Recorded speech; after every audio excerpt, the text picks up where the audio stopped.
Give me a thumbs up if we're live. I can see it for myself now. I'll lift my head up and say hello now. Hello. It is Friday, May 22nd, something like that. 21st, 22nd, I don't know. We're getting close to the end here of May. Can't believe next Monday is actually Memorial Day. It seems like it came a little early this year, but I'm happy about it. It's a long weekend. We can all have some fun. I don't have any jackhammers going off in my house finally. Things are like settling down. And everybody is actually here. We have a full house. This should make for a really interesting discussion. Hopefully, we shall see. Let's do the countdown. Let's go west to east. And we like to go to Oregon, where Leland resides. That's why we call him Leland from Oregon. Hey, Leland. Hey, Brent. Good to be here. Enjoying that little bit of spring right before summer kicks into full gear. Went out and hung out with some friends yesterday, sat around a fire, made s'mores, let the kids play with the fire. It was great. You let the kids play with the fire? Oh yeah, you always let the kids play with the fire. Okay, that's what life is like out in Oregon, folks. Kids playing with the fire. All right, that sounds good. Let's see what it sounds like in Gary, Indiana. Usually it's really a lot of music because it's home of the Jacksons and all that. But it's also the home of Pierre with the D. The voice. What's going on, Pierre? Life, liberty, and getting ready to relax. That's for sure. I think this is the first time in a long time I've had a good Memorial Day weekend where I can point to it and say, hey, 3 days I can finally relax and de-stress. Wow. I like that you went right to the Declaration of Independence there. Life, liberty, and the whatever that last part you said. Yep. Sounded pretty good to me. Very cool. I'm glad to hear things are going good in Gary, Indiana, because we're going to move a little further east to that magical, mystical, not the soul, but the heart of, I guess we'll just go with magical, mystical. Medina, Madam Mic Drop herself, Even Taylor.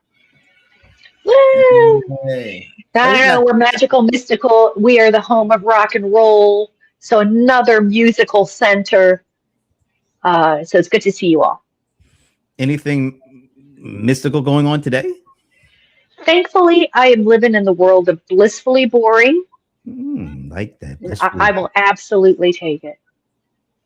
I'll take blissfully boring. I like that one. That's really good to know. All right.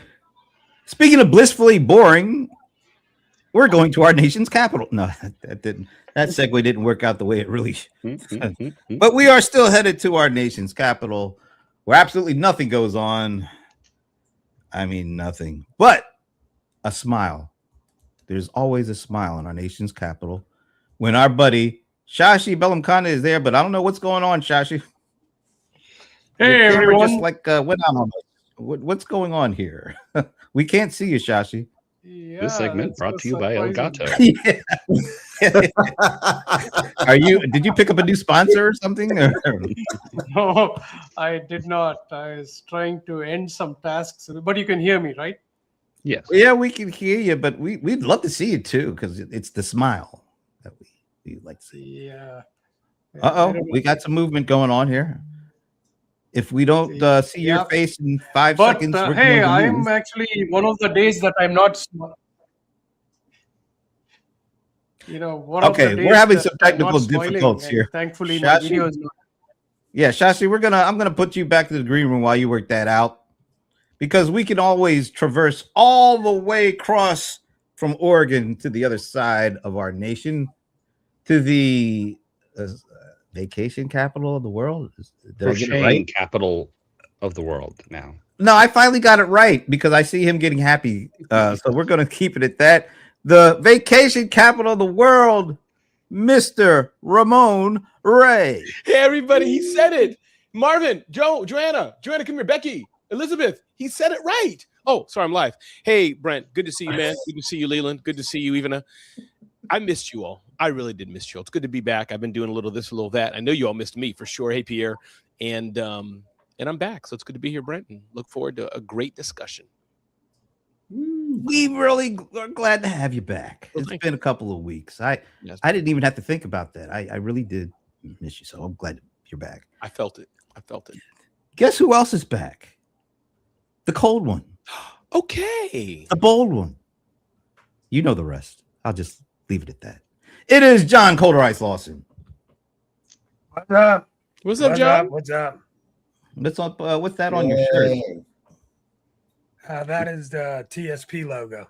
Oh, TSP. Yes, this was our 10th anniversary shirt. You have all the other 9? Pretty much. I got half of them for sure. Okay, very cool. Well, we're glad that we are so glad that you are back with us on a regular basis. Somewhat. I'll see if I want to stay. The one time I try to be nice, and this is what I get. I'm going back to my usual. No, self. Brent. He didn't mean that. Brent. No, you, Brent. Yeah, he didn't. He didn't. Damn it, he meant it. John, can you just do it again? Say, Brent, thanks. I missed you too, buddy. Can Nah, you I don't believe him. I won't believe him. Come on, It's too John, late. say The moment has passed. Oh my. Let us keep moving forward. We've had a very interesting week of events. Matter of fact, going on right now.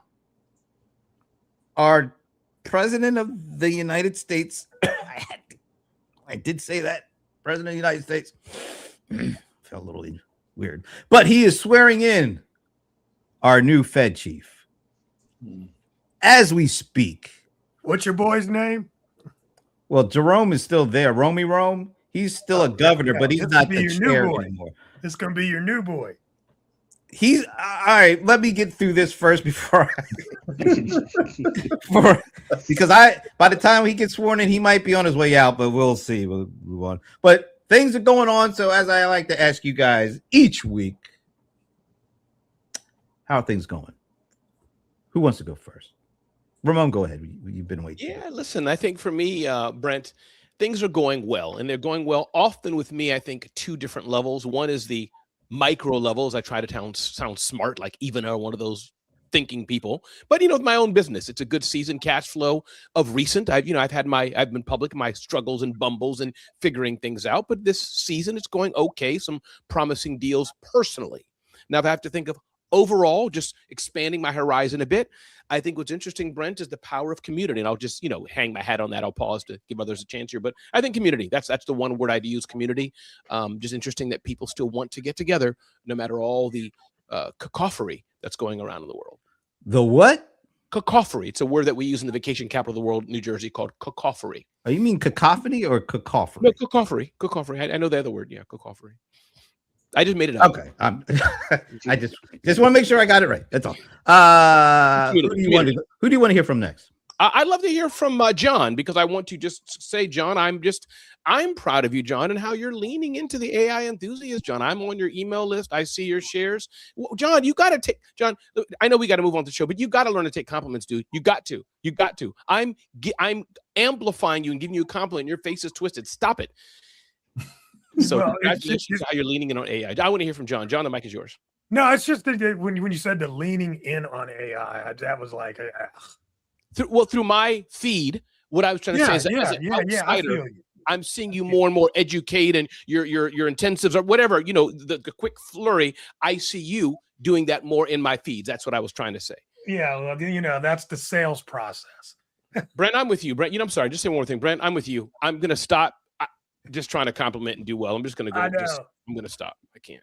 I know. I'm sassy today. Man. Today is sassy. That's how I'm feeling. I'm feeling sassy.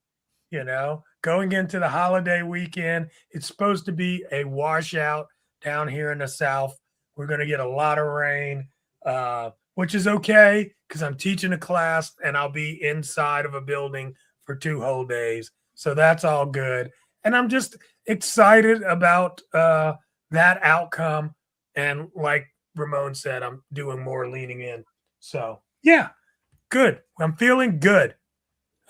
And I love the gas prices. All right. You had me at you're feeling good, but let's add Chashi back in since now we can see him. Hey. Welcome back. Woo! Yeah, but there's something going on with the audio. I hope you can hear me too. Hi, Oh, everyone. okay. There you All right, now, How's yeah. everybody doing today? Wait, all right. We're still getting some feedback or something going on there. Yeah, you have to get that worked All out right. there. That's okay. He may Well- have just fixed it, Brent. And now it's gone. Okay. Let's try it one more time Me before now? I banish you. Let's try it. Shashi, how you feeling this week? I think he's frozen. Yeah, he's moving though. No, we're still having some issues here. All right, we're gonna have to. Well, we'll keep an eye out there. We'll try to come back to you, Shashi. All right, Pierre, what's going on? How are you feeling this week? Let's see. Personally, this week, great. Had an AI overview for the Greater New York Chamber of Commerce. Did that as a webinar on Thursday afternoon. Went great. Had a lot of people with a lot of questions. So that part, really excited about. Economics.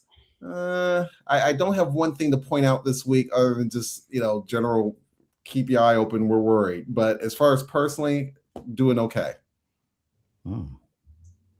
Ivana,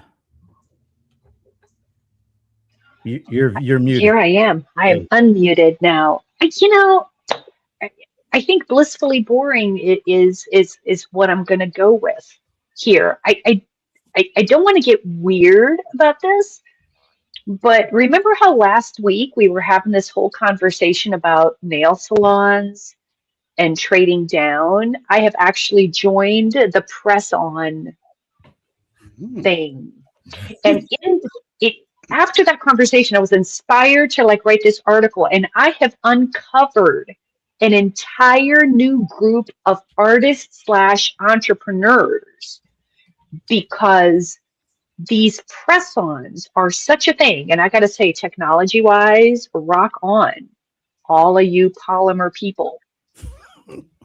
Right? I am experimenting. I am saving some serious cash in the process. I'm lovely, right? Lovely. But there's a whole group of entrepreneurs who are making custom press-ons. This is an entire industry that people have uncovered just by observing. Look, a basic SWOT analysis has yielded some entrepreneurs making bank right now in a little tiny micro segment of joy. I like that micro segment of joy. Really do. So are we saying in response to the kind of the inflation that's going on and everything with gas and all that, you would have originally wouldn't even be thinking about press-on nails, but because of all that, you are, and what you found seems to be pretty good. It is, and this is what I would say to small business owners, if you entrepreneurs, solopreneurs, if you're watching this now, right? Consumers are in the process of trading down, right? And looking for other options. But like as you guys know, life is happening for me. Right? I'm not able to be consistent with appointments. Just have some constraints in my life happening. Right? So inside of these constraints, I had to find something. So I have to tell you, just like Ramon, I was not looking to save money. No. My little visit, I am very sad, in fact, about the fact that I'm not supporting this local business right now. And it kind of makes me sad. Right? But at the same time, I have uncovered some entrepreneurs and brought myself some joy. And it's I'm not artistic, so this has kind of given me the opportunity to play around with some things in my free time. So I don't know. I just I don't know what I was talking about. I'm having a day, right? No, so it's not you weren't looking to save money. Your situation is such that you had to do something out of that. I had to do something, right? My nails were destroyed and I needed to give them a break, and I didn't have the ability to do these appointments the way I wanted to, and I started looking for alternatives. And these things, as I mentioned last week, these things are like popping up in my feed. And then I started seeing, and this is the exciting part. What I started, not only is it a trend, not only but like economic conditions are pushing this trend, right? So there's been some technological developments. There have been cost pressures on consumers who are being forced to allocate their money differently so that and not wanting to sacrifice. We talked about that last week. Last thing you want to sacrifice is your hair and your nails. Right. So it's just like a small slice of joy, right? The world could be crumbling, but I could have pretty hair, not John. Some of you guys don't have enough most hair. of these guys, except Leland. Yeah, I know. Yeah. He's the only one safe. Leland and I can obsess about hair, but no, and I think I'm bringing up a point about consumers in general. And I don't care if it's B2B or B2C, right? People make buying decisions, but I was just thrilled when I noticed this entrepreneurial community of women primarily who are like killing it in this space. And that tells you that constraint can be a wonderful thing. A lot of small businesses are launched during economic downturns. And my point is that you could launch an idea by just being observant about what's going on around you and watching what people are doing or not doing, and just really listening. Really, because I know that I've been on the like, oh my God, blah, blah, blah. Yeah. But at the same time, you can find these little gaps where things are missing, where you can contribute. Nice. Okay. Leland, I think that leaves you. Well, until we get Shashi back. He ain't back. But yeah, week's been going well. I've been kind of leading into the AI space a little bit in a different way than from what John is. Although I did find out because of my ChatGPT subscription, I just got the normal ChatGPT $20 subscription. I actually got that $20 ChatGPT Codex, and I didn't realize that until today or yesterday. And I'm like, I need to test this out now. Now I need to go and figure out Codex. Sorry, John, not going to Claude. But I've been working on, I bought a gaming PC off of the Facebook Marketplace, and I've been actually running my own AI locally. And it was actually something that Brent kind of spurned a little bit. And it was a question of, would you ever have your own PC for, your own local LLM? And I'm like, no, I wouldn't do that, but I would for images. And then I started looking up. It's like, hey, is there a way that I could make images locally on my machine? Because I use thousands of images, and I love to be able to use them automatically. And I'm paying 2 cents an image, which doesn't seem a lot, but it adds up quick. And yeah, I finally got it up and running this week, and I'm able to go from my server to my computer at my home using Cloudflare to be able to pull in images. And so it's that I love that there's ways to do that. If you want to be able to have your own LLM locally on your own machine, yeah, it's going to cost you a couple $1,000s in RAM, but you could do it. And I'm loving that part of the AI ecosystem, and it's really fun. Yeah, it's going to get a lot funner too, because those prices are going to come down eventually. Might be a little while before they do, but it's going to get cheaper. When the it was the Google, I forgot what it was called, but Google came up with that method of being able to compact the user information, the history basically. And once that happens, then RAM prices are going to, it starts getting implemented. That's when it's going to really start coming down. Yep. You're already starting to see some of the prices go down, but not a lot. There's still a shortage of all this stuff too. Oh, yeah. Yeah. Guess what? He's back. We hope. Hi, everybody. Can you hear me now? Yep. I No. think so. Yep. I heard it echo at first, but now we're still getting echoes. This Unfortunately. is the last mile problem, but I think I'll. Spring for some headphones. Oh, and there's a delay too. Yeah, well, yeah, Shashi. Well, maybe next week we'll work things out. We'll see you. That's a shame. Oh, that's sad. Yeah. All right. Wow, that was interesting. We went through some stuff there. Before we do anything, I know Ramon, you were very excited to talk about something. Why don't you go ahead and do that? Yeah, thank you, Brent. So we talked before when I was here about vibe coding, and lean into Leland, or maybe, and of course, John, others. It could be Pierre. Everybody here, I guess, who's more technical, who knows how to download the JavaScript compiler to the PC, and you do the DOS script. That was my version of vibe coding a few weeks ago. And again, Leland or others who know this can explain what I'm trying to say. I don't understand it, but I stopped because it was too much for me. I just didn't feel like downloading to the PC command prompt. It was vibe coding using prompt, but it asked me, do I want Ruby or this? And I said, stop. I know what the terms mean, but that's not for me. So then a buddy of mine was at dinner, and he showed me what his daughter made, a little game or something silly using Replit, R-E-P-L-I-T. And then over the weekend, I'm like, oh, this is literally the vibe coding, I guess, another version or whatever. And again, you all can expound and say it properly what I'm saying. But over the weekend, I was prompting. And I'm proud to say, check out dailyspark.com.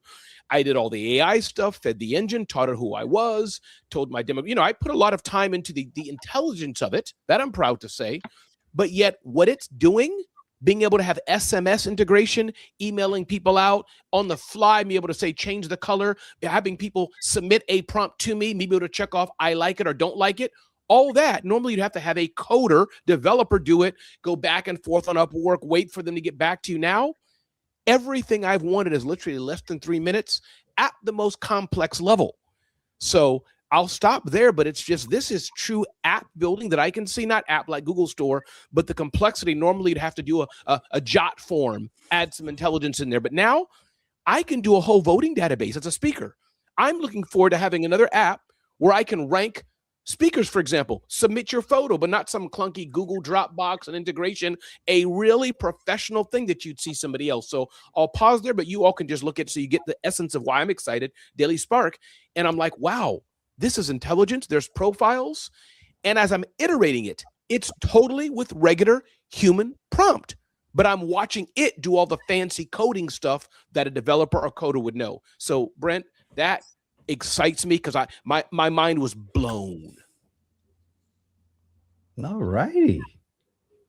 What was the name of the service again? Yeah, so Replit, R-E-P-L-I-T, is the name of the third-party service that I'm using. I pay for the development tool, whatever you call it. That's Replit, and they've been around for a while, but I think the vibe coding has gotten better, I guess. That's my words. But dailyspark.com is what I created on my own, dailyspark.com, and it's built, I have a sense of it, but the things that you'd have to hire somebody for, all that it's doing like that. I mean, databases, connectivity, scripting, all the stuff that you normally hire somebody, because I understand it, but I don't know how to do it.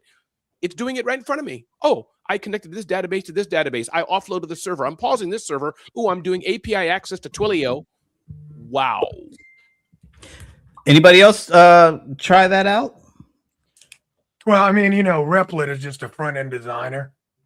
So, I mean, there's Replit, there's Lovable, there's Cursor. there's like a half a dozen or a dozen or so of those kind of tools. Yeah. And, Bolt, VO, a lot of them.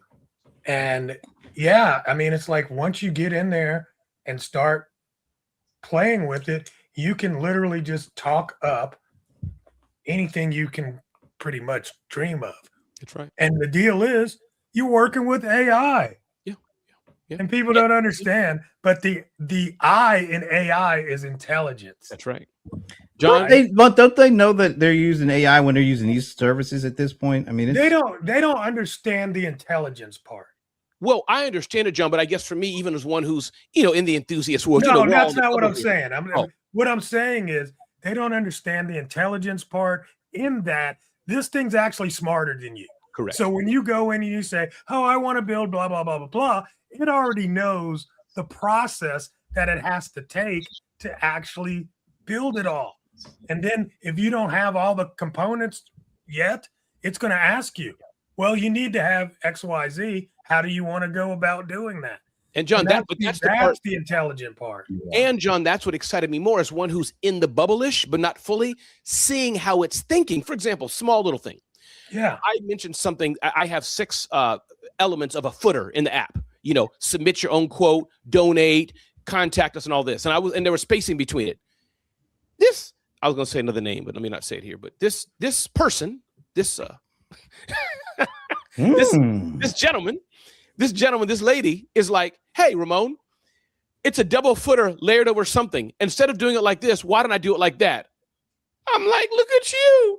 Please do. So to your point, John, I'm saying it my simple way, you know, but that's what, and that's why I'm saying, which I'm more impressed. I didn't do much complicated, John. I'm like, hey, I want an app that can bring people together. For example, it's like, great, I get it. Is this what you want? Oh, so that's what I meant by it's clearly, because I guess millions of people have been doing this or whatever the AI is doing. So it's thinking, but it knows when I say footer, when I say header, when I say colors. For example, I don't have to tell it, I want a slider to pick the colors. I wouldn't have thought of that. Now, a team could have, but it's like, great, I knew exactly what you want. It's already done. It's done this way. Perfect UI. Wow. I'm going to ask a question to Mr. Lawson. Do you equate what Ramon is just talking about, what he said, and how he's able to do certain things that were relegated to like coders and developers back in the day, to like the website builders from back in the day, where they basically made it easy for people who were not coders to start to build websites, just like these tools are making it easier for folks to build whatever agents or, you know, agentified apps or whatever, kind of covering up the complexity and allowing them to build something where they wouldn't have been able to do it before.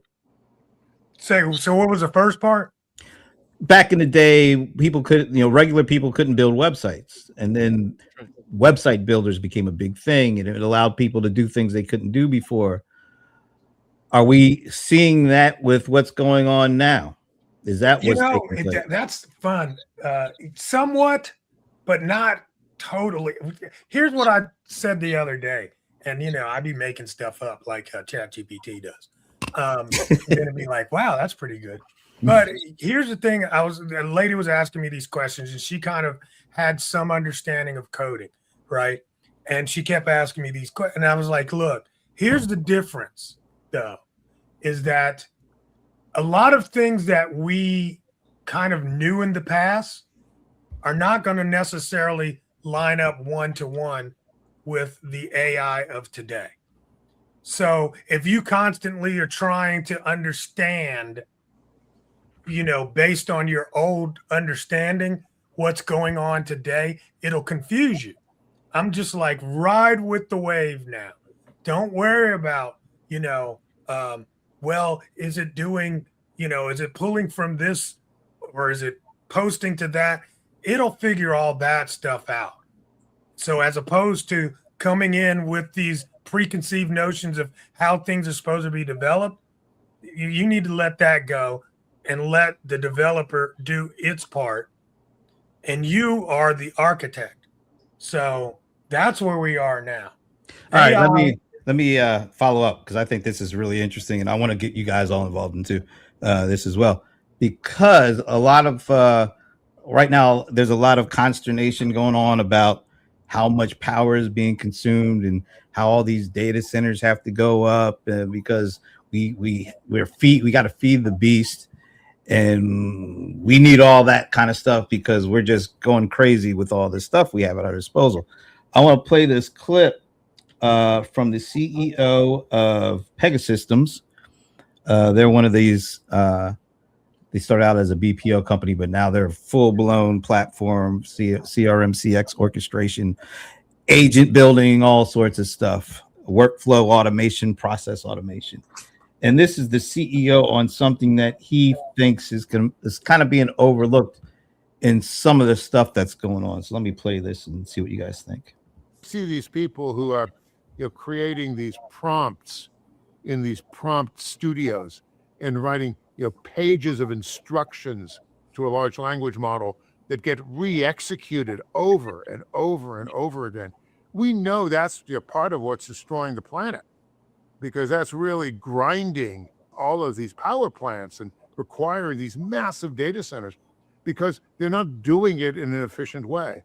Being able to figure it out and then, where possible, repeat it is something that I just think makes perfect sense.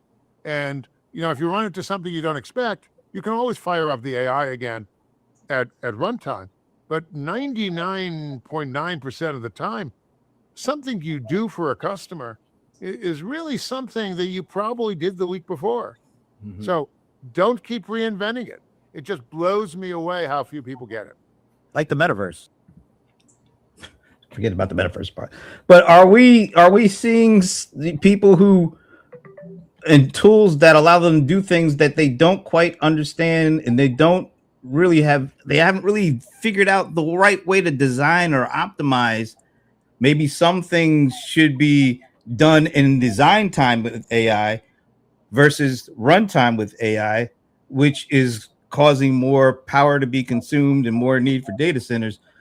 Is there something that people should be aware of before they start going too far into some of these services, because they haven't really designed or thought about how this thing should be designed before they start hitting these services? Even at Pierre Leland, please jump in. I have a lot I can say about this, but I want to give space to y'all. Please jump in, please. So my thought is, I use AI to design. So it's like I'm like, okay, here's my good. mark. You use AI to design. That's how many of us use AI to design before it gets thrown into. Huh? Like images or wireframing, like just clarify design. Whatever you call design. What I do is when I go up to it's like I have a vague idea of something. I was like, okay, I want you to refine this idea. That's what I kind of view as design. I'm having it design how the app is going to be utilized. And then from there, I can take that back, change things, give it back to AI saying, I want this. You gave me this. It's close, but I tweaked it. Now let's start working on the process of actually building this thing. So it's kind of a necessary step. It's either that or I'm throwing the vague idea to the build, and you're not going to get something really good when you give a vague idea to the build. I'm going to jump in a little bit. I think the question about I appreciate the concern about the water usage with data centers and so forth, but I think the jury to a certain degree is out on how we use AI and the direct correlation to the data centers and the water, or even just basic logic in some ways. And here's what I mean by that. From Brent, to your question about design, I use AI around data analysis. There's a lot that's been going on with exploratory data analysis where AI can be extremely beneficial when it's a large amount of data and a lot of processes. And the manual way would have been sitting down with R or Python, figuring out, looking at the data and then manually figuring out how do you highlight the data and explore, which direction you should go for a model. And a lot of that is exploratory, it's experimental. So you need to have a little bit of leeway about how much time you're using with AI. At the same time, you're trying to figure out how to use it much more effectively for a large amount of data versus maybe a smaller amount that you could probably do on your own. I think that part is where I have a problem with the gentleman's comment about, we need to figure out how, all these, pages of documentation. I don't think it's even about that, to be honest with you. I think even with the AI models, there's still some figuring out about how to do things efficiently. When we did when I did my AI webinar, one of the things I pointed out to people was using projects as a way of being more efficient with how you create a prompt. We are still learning how to do that. I mean we collectively. And I think it's hard to have to think that this one keystroke or this interaction with an agent is going to make or break how much water resources we're using with a data center or anything else. We really don't have the strongest of links to start looking at behavior in that manner. I think it's good to be conscious of it, like in general, like maybe do I need to have an AI process for this one thing? There's a lot of examples where you don't need AI for, and I think that's fine. But I think I wouldn't worry as much about the AI usage right now in terms of what specifically I'm designing, because I'm seeing clues that suggest that we're still learning how to organize our tools with AI, whether it's an assistant, whether it's agentic AI, or whether it's features like projects to kind of organize yourself a little bit more. Okay, good. I want to dovetail off of that a little bit because I think you hit. It's like as soon as he said that thing about the papers, I couldn't even hear anything else after that. Because I mean, as much video slop as there is on the web, that we're talking about actual people that are using it for business and use cases that are actually good. It's like, really, that's what we're talking about? That is just so much crap that is being generated by people entertaining themselves. That's way more important than let's talk about how many extra characters you're using when you're prompting an AI. It's ridiculous. I don't even want to talk to people about that. I don't want to say him. I don't know the man. No, because let me finish, and then you can. Can I just do a quick caveat, and then you can go for it? This guy is dealing with enterprise customers but I mean, that are on a bit of a different scale. I just wanted to put that out there. That's all. That's all. I'm reacting to the snippet. I mean, the daily use of water for a data center versus golf courses in the United States is way more for golf courses than data centers. It's ridiculous. But it's all about how we're framing the argument, because we have to clutch our pearls on everything. And right now, between 2 and 4% of all data or all electrical use is being now pointed at these data centers. But I mean, in reality, these data centers don't use as much energy as the aviation. Yeah, but what are the growth rates and the usages between I don't know about all that. All I'm saying data is, centers? ain't nobody saying we don't need to go visit grandma on a plane this weekend because it uses up too much energy. I mean, it's just we're anyway. People have been flying for years. I mean, I don't know. I think those are exactly. I think been flying for years. Yeah, nobody's like, let's bring it back. We need to really. No, but what are the growth patterns for flying versus data center creation and power consumption? They aren't the same use cases. They're not the same pattern. Anyway, so I will say the EIA. U.S. Energy Information Administration said that by 2050, we're going to see a really big spike. 2050? 2050. You might see it. We ain't going to see it. 446 billion to 818 billion kilowatt hours. That's a report that just came out, and I mean, just by that time, we will understand. We will already know how to harness the by power. That time, I'm pretty sure by then we're going to have a lot more nuclear reactors going on. Exactly, or we'll actually know how to turn sun power into real power. But let's face it, AI is driving these kinds of conversations, not golf cart water usage. It's AI for all these different reasons. But I'm saying there's more use in golf courses, but we're not talking about that. That's because the growth pattern for golf course power consumption water usage is like 0.5% a year. The growth rate for power consumption for data center is like exponential. It's not not apples and oranges. Yes, you need to stop AI right now. Okay. Well, there's also it was AOC just a couple of days ago held up like a jar of water from Georgia that was dirty and filthy. I gotta be Georgia. It was Georgia. I think it was Georgia.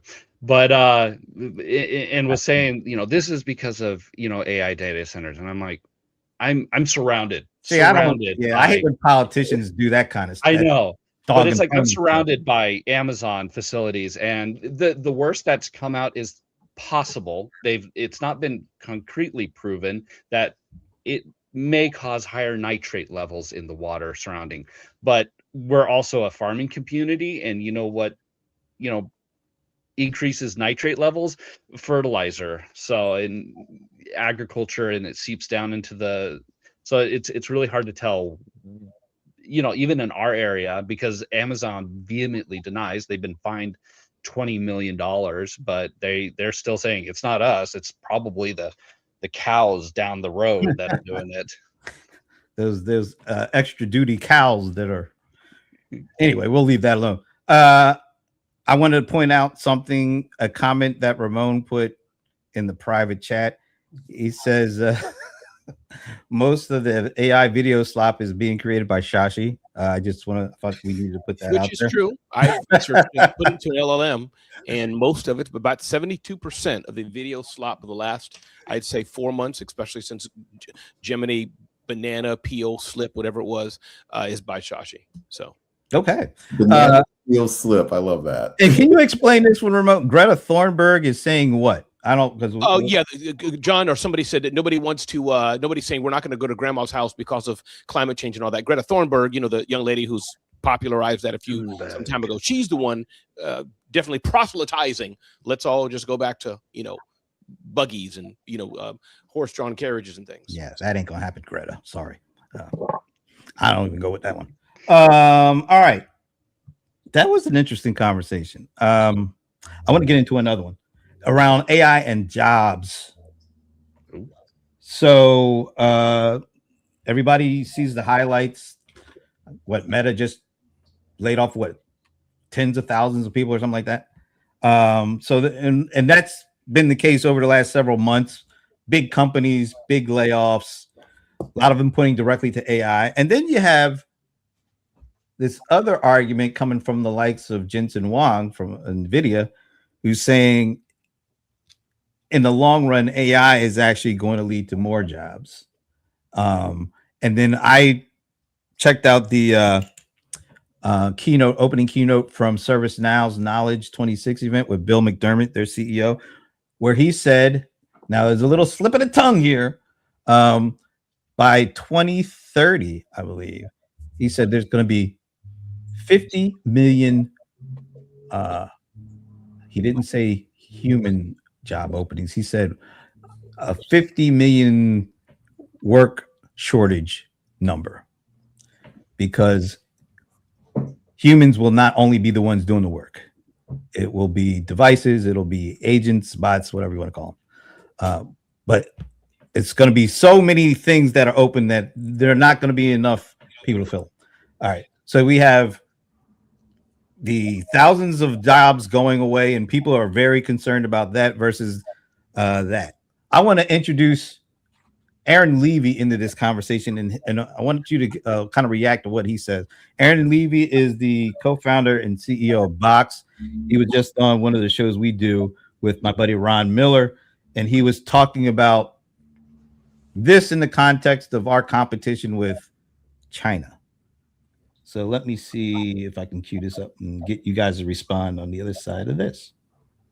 I do believe that we are in a race with China. The tech industry is almost single-handedly doing everything possible to lose that race. If we end up scaring people about the power and the value of AI, absolutely people aren't going to go for it. The work that we have put most AI on, I'm more excited about hiring more people for those types of jobs. AI is making them even more productive, which makes it even more interesting to go and be able to get higher velocity and output of that work. I see the other side of this, which is if I can automate something in the organization and make an actual human more productive, assuming it's an area where there's still more demand to do that type of work, and in most of our organizations we still have more demand than we can kind of meet, then actually I want to hire more people to do that. And I think that's the part that a lot of the labs and some of the maybe more doomer mindset kind of misses is this idea that we're just going to take the current fixed amount of work that we do, and AI is just going to eat into that fixed amount of work And then obviously labor is that remainder that goes away. But what I tend to see is that the work just expands based on the kind of tool capabilities that we have. And I've seen no evidence at any kind of macro scale where that doesn't happen.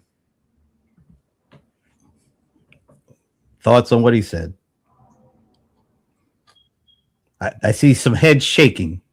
I mean, that's such bullshit. It's just, look, if there is a task that a computer can do and do it as well, doesn't even have to do better as a human, and then the cost of it is a fraction of the cost of a human, and it does it 24 hours a day, why in the world would you still hire humans? So, John, this goes back to that question for me. Well, John, before I answer that question, let me ask you a follow-up question because I don't have an answer, but you're right, meaning yes. But I guess I was hearing a former Google, like a COO with the interviewed by the Valley Girl, Silicon Valley Girl, popular girl with millions of followers. Interesting. He was saying, kind of leaning what you're leaning into, that we're going to have, he thinks, in maybe 5 to 10 years, a utopian of biblical proportion. Now, I've never heard it said like that. He's a smart guy, works at Google. He knows the best of the best. And he says, A, we need to teach our children different. 2, the traditional college, MBA and all this. Harvard's still going to want to market what Harvard's doing because Harvard needs the money, but it just shifts things. That's number 2. And then number 3, he really, and I see you nodding even, I don't even understand it so much, but just about labor will shift. So I didn't believe it, John, at first. But as I heard that 1-hour interview, it just got me thinking, man, not next year and 2 years, but he was saying about a decade, everything will change. 2 years, because there's not going to be every McDonald's won't have robots flipping burgers. That's too soon for 2 years. But in a decade, that's when he's saying we will see all the stuff that we think is cool now. Kind of what you said, John. Then I'll come to an end here. I want to hear from others. But is that when you said before, like the Botox and things, many of us were like, ooh, wow, that was cool. Today, it's like everybody does it. So I think that, John, what you said, every 5 to 10 years, it's going to be like, oh, of course. So with my kid, he's 10 years old, and I'm always constantly thinking, it's like, okay, what kind of career can I kind of nudge him into the direction of that's going to be around when he's actually going to graduate from college? In 12 years, 22, age of which kids get out of college. What's going to be around in 12 years that he won't be replaced by an AI robot? And that's always constantly on my mind. And it's tough. It's really hard because I could sit there and be like, no, that might actually be taken away. And you hear reports of kiosks where you can go in, see a virtual doctor.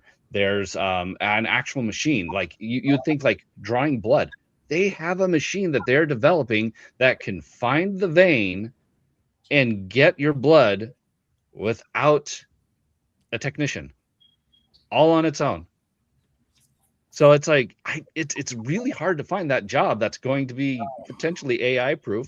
And the only thing that I'm kind of thinking back to is just plumber, electrician. And Leland, I think bringing people together, meaning I maybe that will go away soon, but I just think as God has made humans, besides the plumber, electrician, lawn care, and again, we can suck about robots doing yards. That'll be, but I think those things, Leland, fixing your car, there's jobs for all that. But I do think just bringing people together. I don't think we can fight against ourselves. Why are we here? Yeah, we have a show. Hopefully one day we'll monetize it. But I think we enjoy each other, and this is the human experience. So I think this thing, I don't think will ever go away.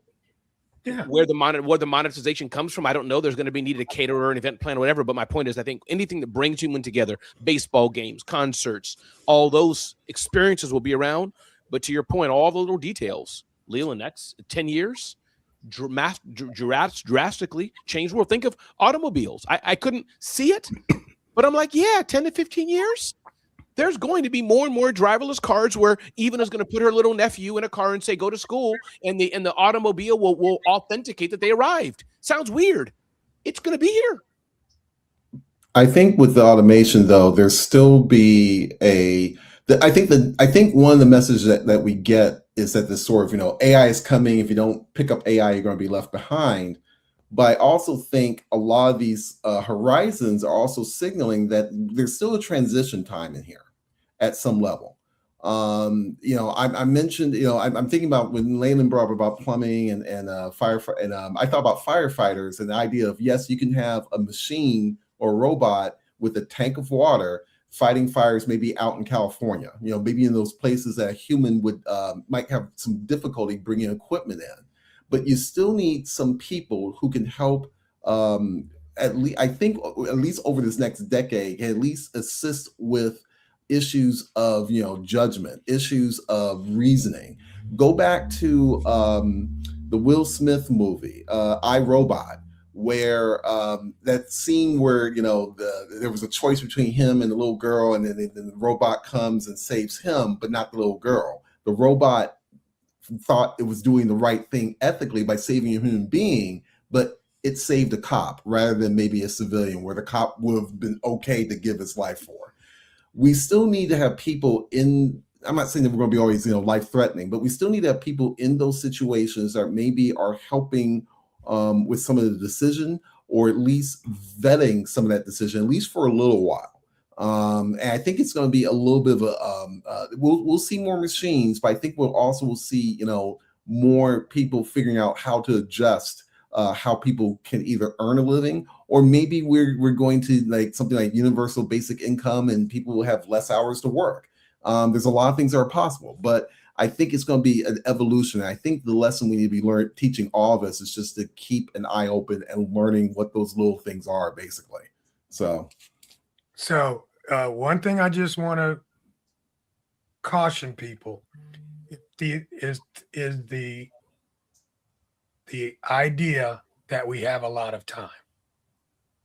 I really want to caution people, because we've been in AI world for 3 years. Just 3 years ago, we were like, oh, wow, it can write a poem. Now it's driving cars into puddles, yes, but it's driving cars. How long is it going to take that to learn not to drive into the puddle?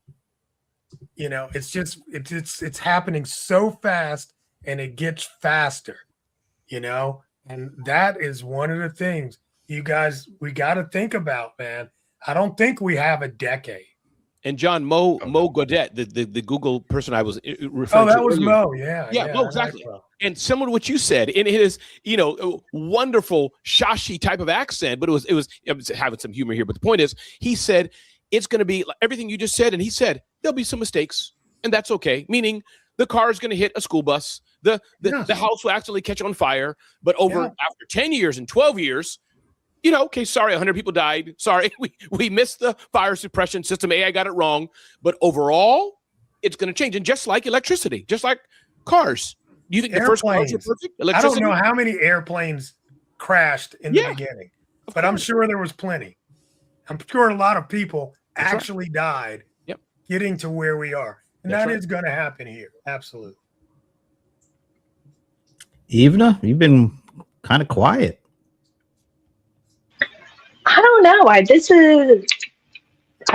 am way more mundane than all of you people, right? I am dealing with like some very, very basic activities on the AI. I think I would be the panelist on here that is most like your small business owner, right? I know some things, but I am not, I played around with vibe coding. I've played around with some of this stuff. I'm not prepared to make comments on data centers, because I'm not here to diss on people's experience on what their water's like, because I ain't there, haven't seen it. If I saw it, I might have something to say about it. Most of our corporations don't really understand that doing the right thing and making money are not mutually exclusive principles. It's like, it's a good thing. Do the right thing, right? Try not to hurt the environment, try not to whatever. I mean, I don't know. I do think with your video that we have seen the show before. There are absolutely going to be new jobs, new needs, like unintended, unknown gaps that we have yet to realize. And I'm listening to us and I'm sort of reflecting back on, remember like that Katie Couric thing they had, like when the internet first came out, or like, you know, and I'm listening to this panel. We watch that now and we laugh like, oh, you know, that's going to be us in about, you know, could be 6 months, could be a year, could be 2. We don't know. Right. My husband and I have an ongoing argument. Is it going to be Star Trek or is it going to be Waterworld? Or Mad Max, sorry. Right? I like He's Waterworld team- too. No, I He don't. is team Mad Max. Out of that, right? yeah, I'm with Mad Max. Well, He is team Mad Max. I am team Star Trek, knowing that we will go Mad Max. And even to just break that down for those of us who are not pop culture, I've seen both movies, but give me the reference. I'm lost on the references above my head. Well, right. So Team Star Trek, right, is that we do live in a type of utopia like you described, Ramon, right? Where we are using technology for, you know, the growth of humankind, right? Even in the world of Star Trek, there are people who have a lot of money and people who don't have a lot of money. You have the spectrum. I think the only difference is what is valued as work, right? What is it they since there are no cooks or chefs, there are replicators. Food just shows up, right? So how is it that you bring value? And that's never going to change, which is why I made the comment about my little press-ons, right? Value comes from understanding what's missing in the world around and providing it. I can see value being, and we're kind of like almost there, right? People having services to drive old people to appointments. People, you know, bringing real value, because the GDP doesn't measure that. The GDP does not measure the transaction of your neighbor coming to help you shovel your snow. But even is that really in the discussion of most people, is that relevant? It's good in Evena's world where you have your cup of coffee, you're sitting there, hey neighbor, you know, like a good neighbor, Evena's there. But I wonder in the world of the X billions of people, it's too much of a blip, right? Meaning it's not. I'm just saying to you that there are people who believe, I don't know where any of you people are, right? We're going into the extremes, right? It's probably going to be somewhere in the middle. Sure. But my husband and I talk a lot about, is it going to be Star Trek world where we reimagine what it's like to exist as a human being on this planet and what carries value. And right? what's Mad Max even? Sorry, Adam, even. And Mad Max world is we break everything. Oh, okay. It's right? A world, like it's Mad Max world. It's like, what is the one, Walking Dead world, right? Okay. We break everything, and that's going to be a big change too, and different things will be valued. Well, right? that is what Mo said, even just to say that's what take this interview. Mo Godot, who I didn't know, but John knows him, former Google guy, and his prediction, again, who knows? But his prediction was we're going to have chaos. It'll be, you know, it will until it settles, then it'll be utopia. Who knows if he's right? But to your point, I think you said kind of it could be both. He was saying there's going to be the bumps in the road, chaos, China, U.S. will almost go nuclear, whatever happens, and then things will level out. Look, as long as humans exist, and this is really hard for me to admit because I am an optimist at heart, and I do love people, and part of me believes that, you know, there are good people everywhere, and our default is good, right? And I am old enough to know, right? What does that go? If you give a mouse a cookie, I'm old enough to know. If you give someone an opportunity, a loophole, and you let them do their thing, or if you know, I really was one of these people. If you take all the regulations away, we would be free, because my foundation was like, people will do the right thing. This is why we have lawyers, because people don't do the right thing. If people did the right thing, we wouldn't need lawyers, right? So people are not going to do the right thing, right? And so that's why I say, I wish it was going to be Star Trek world, but unfortunately, we are going to Mad Max it until we can't take it anymore. And then we'll stop because everyone just does what they want. Wow. You only do what you want to do. You wouldn't do it if you didn't like it.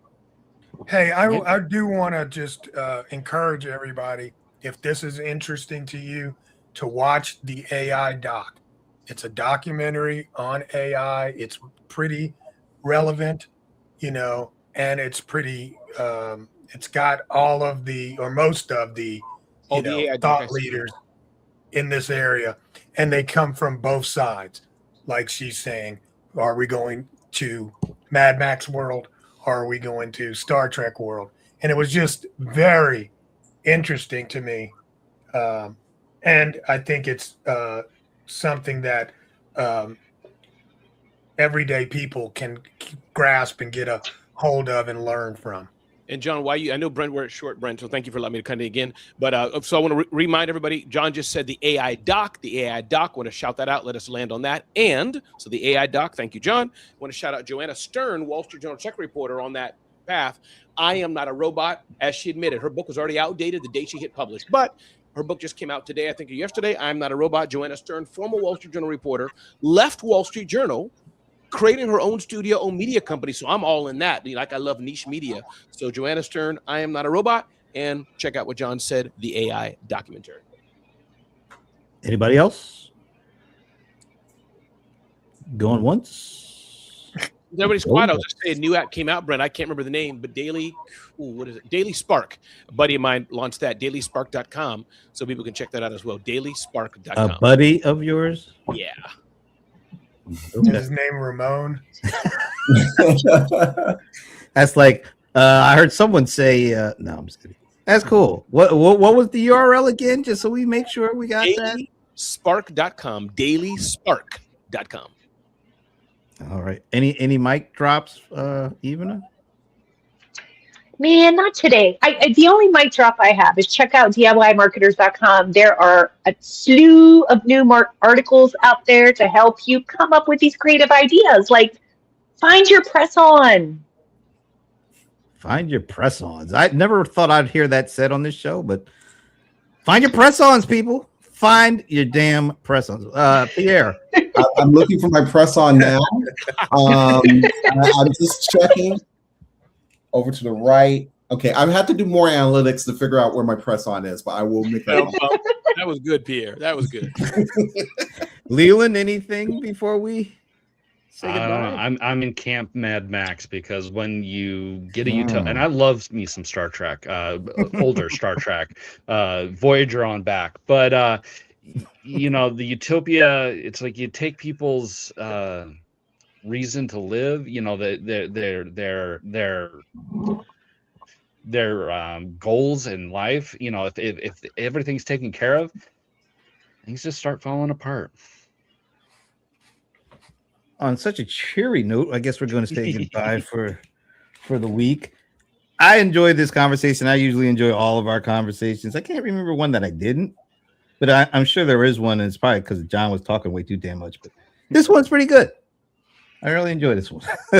So thank you for everybody that joined us. Enjoy Memorial Day weekend. Hopefully you guys have some time to take some time off and chill, cook out, and do all that kind of Memorial Day stuff. And then hopefully we'll see you next Friday. So enjoy the weekend and the week. See you.